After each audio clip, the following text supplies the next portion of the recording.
हो सकता है इसके बाद हम भावनीयता आपके बीच प्रस्तुत कर पाए। और एक वाकया याद आ गया, जब बाबा के नगरी जाने की बात हो रही थी तो मुझे याद है कि बेगूसराय में एक जगह है जिसका नाम है हर हर महादेव चौक। ऐसा ही एक जागरण का कार्यक्रम हो रहा था, वहाँ जागरण का कार्यक्रम हो रहा था। हेलो, सीटियाँ क्यों लगा रहे हो भैया? और उसको ऑफ कीजिए, हाँ ऑफ कीजिए। और ऐसा ही एक जागरण का कार्यक्रम हो रहा था कि अचानक, आप लोग जानते हैं जहाँ एक अच्छी आत्मा होती है वहाँ बुरी आत्मा भी होती है, जहाँ अच्छे लोग होते हैं वहाँ कुछ बुरे लोग भी होते हैं। और जब जागरण हो रहा था हर हर महादेव चौक पर, तो एक शराबी उधर से आता है, बाबा का गुणगान हो रहा था, एक शराबी उधर से आता है, कहता है बबलू। हमने कहा हाँ भैया। तो हमारा माइक लाओ बुझली, हमारा माइक लाओ, हम भजन गए वो। हम माइक उन्हें देने ही वाले थे कि वहाँ के जो पंडित जी थे उन्होंने कहा कि नहीं नहीं बबलू जी, इन्होंने शराब पी रखी है और कोई भी आदमी माँ के दरबार में शराब पी के भजन नहीं गा सकता। अब मैं क्या करता, मैं मजबूर था, लेकिन शराबी ने फिर कहा कि मुझे माइक दो, हम भजन गाएंगे। लेकिन पंडित जी ने फिर कहा कि नहीं, इन्होंने शराब पी रखी है और कोई भी आदमी शराब पीकर माई के दरबार में भजन नहीं गा सकता। शराबी को बड़ा गुस्सा आता है। शराबी कहता है कि हे पंडित जी सुनो, जब तोहर शंकर भगवान गांजा के नशा करके भगवान कहे सके छथुन, तोहर शंकर भगवान भांग के नशा करके भगवान कहे सके छथुन, तोहर शंकर भगवान धतूरा के नशा करके भगवान कहे सके छथुन, ताकि हम एगो पोलोथीन पी के भजनों नहीं गाए पे। देखिए शराबी की बातों में दम था।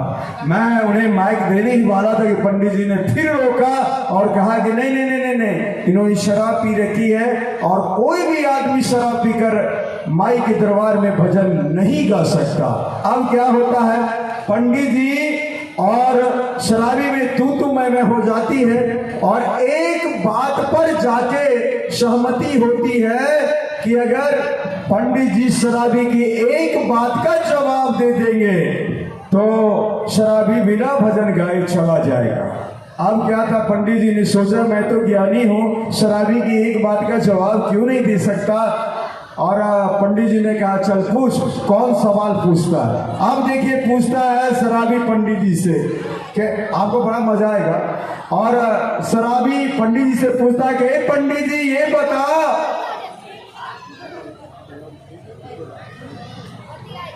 और पंडित जी से शराबी ने ये कहा कि पंडित जी ये बता कि ये धरती बड़ी या मंदिर बड़ा। पंडित जी ने कह दिया कि धरती बड़ा।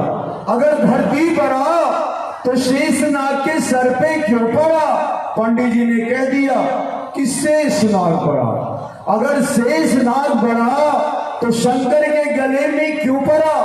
पंडित जी ने कह दिया कि शंकर जी बड़ा। अगर शंकर जी बड़ा तो कैलाश पर्वत पे क्यों पड़ा? पंडित जी ने कह दिया कि कैलाश पर्वत बड़ा।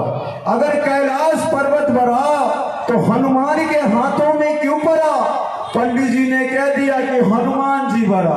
अगर हनुमान जी बड़ा तो राम के चरणों में क्यों पड़ा? पंडित जी ने कह दिया कि राम जी बड़ा। अगर राम जी बड़ा तो सीता के वियोग में क्यों पड़ा? पंडित जी ने कह दिया कि सीता जी बड़ा। और यही पंडित जी फंस जाते हैं, क्योंकि राम से सीता कभी हो ही नहीं सकती। तो तब पंडित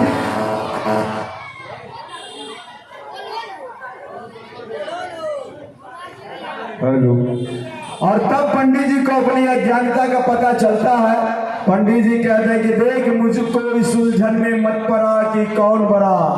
तब शराबी कहता है ओ पंडित जी तोरा बुझे नहीं आबै छ, हम बतबै छियो के छै वो। अब देखिए शराबी पंडित जी को बताता है कि न ये धरती बड़ी न मंदिर बड़ा, न ये धरती बड़ी न मंदिर बड़ा, न सीता बड़ी न राम बड़ा, जो पी के पड़ा वो सबसे बड़ा। ये पीने पिलाने वाले लोग समझते हैं कि दुनिया में हम सबसे बड़े हैं, और यही कहानी थी। और सनी मिश्रा